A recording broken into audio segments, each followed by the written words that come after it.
Assalamualaikum warahmatullahi wabarakatuh. Waalaikumsalam warahmatullahi wabarakatuh. Perkenalkan, saya Ustazah Nawang, guru kelas 5. Perkenalkan, saya juga Ustazah Nawang, guru kelas 5. Maksud Ustazah, nama kita sama. Bukan Ustazah, kita ini orang yang sama. Tapi dalam pembelajaran daring, saya yang mengajar. Alhamdulillah, terima kasih Ustazah. Iya Ustazah, Alhamdulillah. Mari kita bekerja sama untuk mencerdaskan anak bangsa. Oke, siap. Anak-anakku yang soleh dan solehah, jangan lupa kalau keluar rumah memakai masker nggih.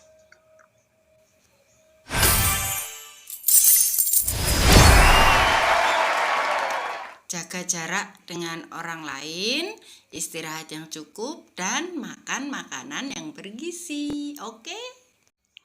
Sebelum belajar, mari kita berdoa dulu nggih. Berdoa mulai. Berdoa selesai. Kompetensi dasar dalam pembelajaran kita hari ini apa ya Ustazah?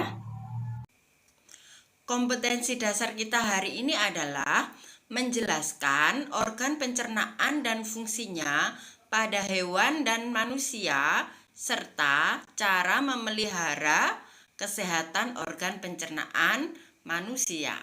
Selain kompetensi dasar, siswa juga harus tahu apa ya tujuan pembelajaran kita hari ini. Tujuannya adalah siswa dapat memahami organ pencernaan dan fungsinya pada manusia. Baik Ustazah, karena hari ini pembelajaran online, saya persilakan Ustazah untuk memberi pembelajaran kepada siswa kelas 5. Baik Ustazah, terima kasih. Setiap makhluk hidup membutuhkan makanan. Makanan dapat membantu manusia dalam mendapatkan energi, membantu pertumbuhan badan dan otak. Bagaimana proses pencernaan makanan dalam tubuh kita? Anak-anak, mari kita belajar tentang organ pencernaan dan fungsinya, sehingga kita bisa paham bagaimana proses makanan dari awal kita memasukkan ke mulut sampai ada sisa makanan yang harus kita keluarkan setiap hari. Berikut adalah organ yang berperan dalam sistem pencernaan manusia. Tetapi tidak semua organ dilalui oleh makanan.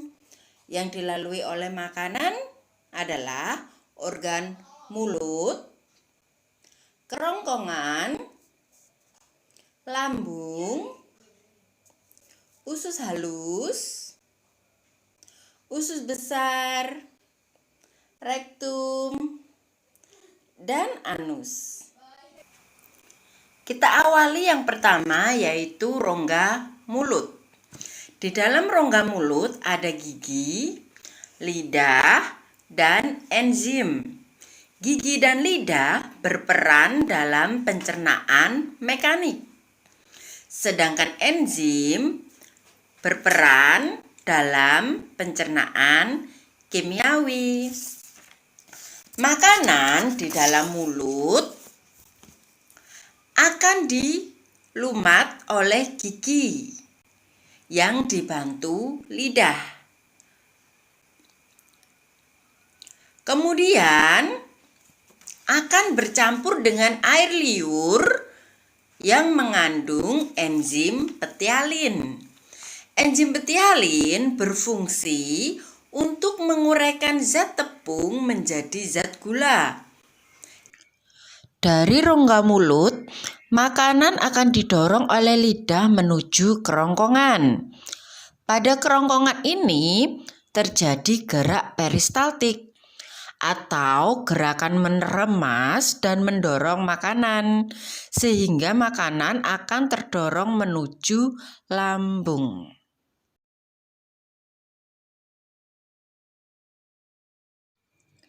Di dalam lambung makanan digiling oleh dinding lambung dan dicampur getah lambung.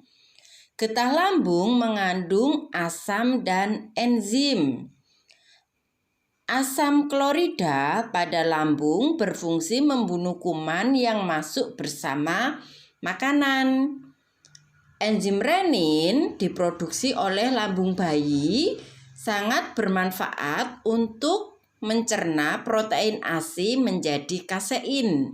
Dan enzim pepsin berfungsi mencerna protein menjadi pepton. Setelah makanan dicerna dalam lambung, makanan akan masuk ke usus halus. Usus halus terdiri dari 3 bagian. Ada duodenum, jejunum, dan ileum. Duodenum atau usus 12 jari.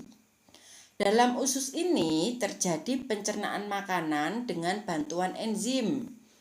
Enzim tersebut berasal dari kelenjar pankreas. Cairan empedu yang berasal dari hati juga masuk ke dalam usus duodenum untuk membantu pencernaan makanan. Cairan empedu ini berfungsi memperlancar kerja enzim lipase dalam memecah lemak.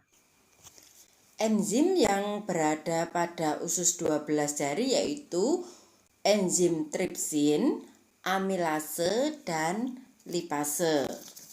Dan enzim yang ada pada usus kosong atau jejunum yaitu enzim maltase, laktase, sukrase, dan enterokinase. Dan usus penyerapan atau ileum berfungsi menyerap zat makanan yang paling sederhana.